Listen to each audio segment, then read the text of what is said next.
Do you imagine how great you are going to be in life if you can just try and believe in yourself?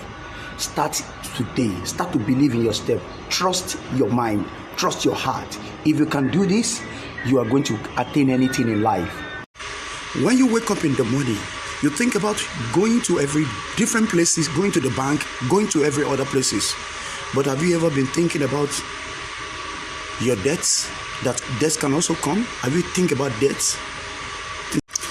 Do you ever reflect or think about it?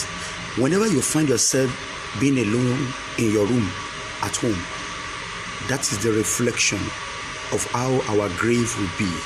Prepare. I think it is about time we have to start to apply, minimize and maximize.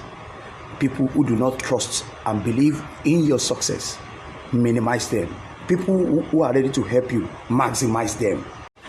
I feel so sorry for those who look down on you, those who do not believe in you, those who do not believe that you are going to be the next biggest thing in the world.